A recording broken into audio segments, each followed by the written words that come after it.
Hi everybody, Hal Weeks for Stalking the Wild Autoharp. I am getting ready to tell you all some of the reasons that I teach Autoharp the way I do and why I don't teach Autoharp the way I don't. And I needed to find an example of some Autoharp tablature. So I went looking for it, something that I could show on screen and not show somebody else's work. So here's what I did. I found this is an old copy of the Autoharpaholic. If you don't know about the Autoharpaholic is a magazine that came out. They ceased publishing in about 1991 or 92, I think. Becky Blackley put this out. It was a quarterly magazine, and I'm in this one. This is the summer 1990 issue, and I had sent in an arrangement of a piece. It's an English folk song called "The Lark in the Morn." It's a real pretty one. No, I'm not going to play it in this one, but I'm going to show you that I did tablature, and I hope that this all just shows up in the video. Tablature is a line. First of all, you got your line of music here that gives the lyrics and the melody notes. It's a standard staff of music with standard notes. But then under it, you've got these weird symbols that represent plucks and picks and strokes and upstrokes and downstrokes and chokes and damps and all kinds of things to communicate what to do. And this is one version of Autoharp Tab. It has kind of stuck in there as being a notational system that you can illustrate all of these strokes. And I can already hear people going, sign me up, I want to learn Autoharp Tab so that I can learn where to put all the strokes and stuff, and that way I don't have to figure it out myself. And this is why I don't do this. I want you to be able to learn your songs. What are your songs? What are the songs that make you tick? What are the songs that you grew up with that became part of your soundtrack? Those are the songs that I want you to go back through your memory because they're already part of you in here. And you don't find them in books necessarily, although that's one place. And so my video series and my private lessons are all geared for what I call stalking, which means you go out and you stalk the song that you want to find. You go search for it, usually on the web these days.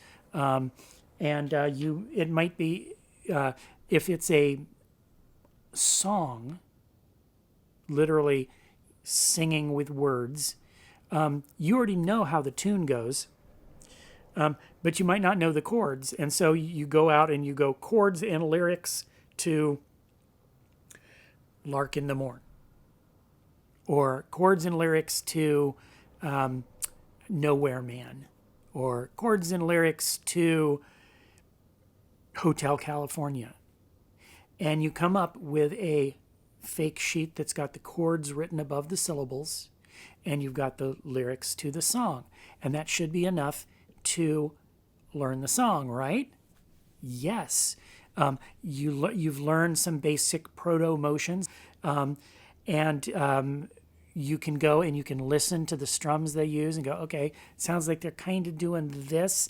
And with your basic rudimentary or advanced strum knowledge, you sort of invent a strum that sounds like it'll work with that, and you practice that strum, and you start singing the song over top of it. Boom!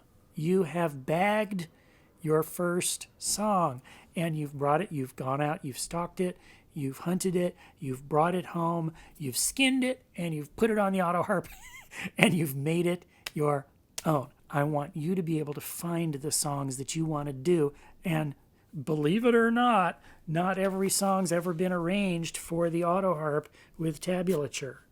That's one reason.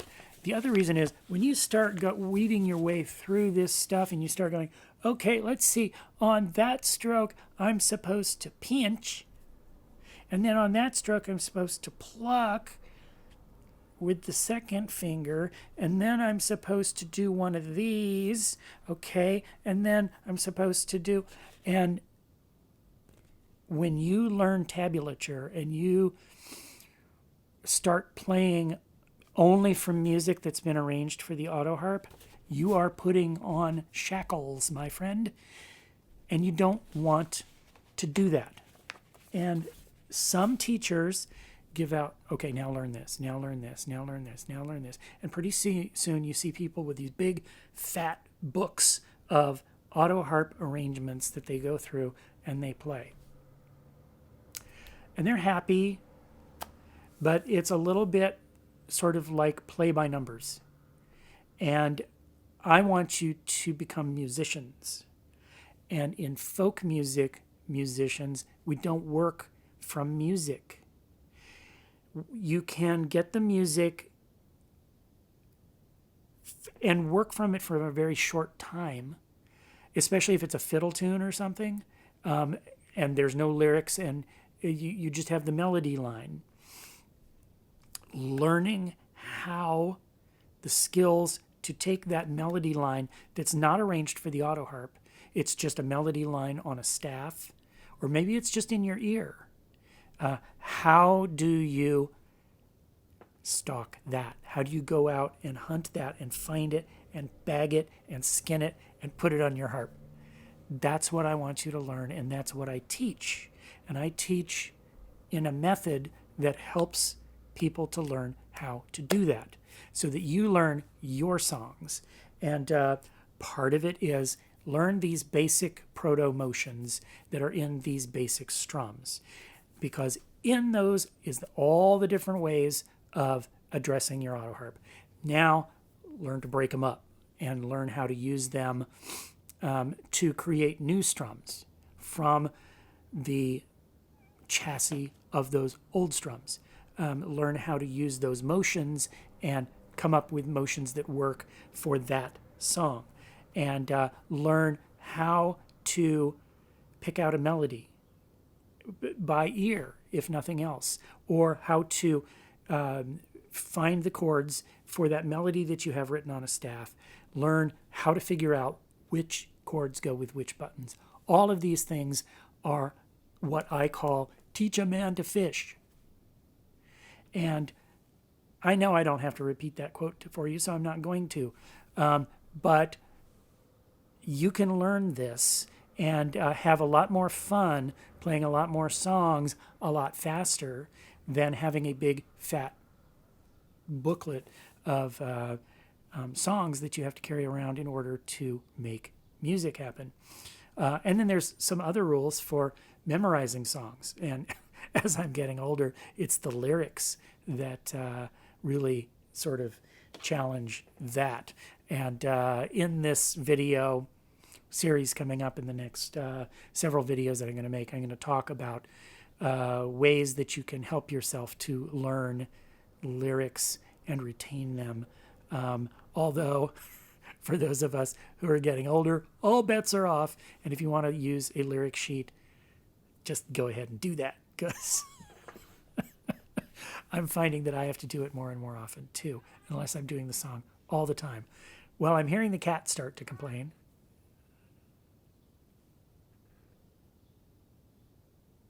Of course, now he's not going to do it because he knows that that's what I want him to do. I'm going to shuffle off to Buffalo here.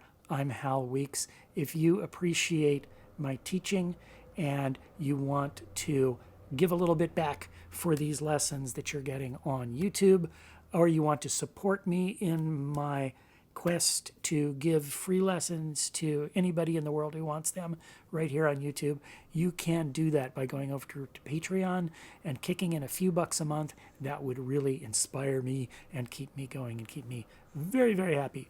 And I'm Hal Weeks. If you're interested in taking some lessons, you can go over to my website, halweeks.com, and you can get in touch with me, and we can talk about doing some lessons right through webcam, through Zoom, which is how it works, folks. It's a great thing. And a lot of that has started happening with COVID on lockdown, and we've figured it out. And Zoom has figured it out and given us special tools to help music lessons happen. And so I can work with you wherever you are in the world, wherever you are in your playing. So I'm Hal Weeks. Thanks for watching Stalking the Wild Autoharp. Bye-bye.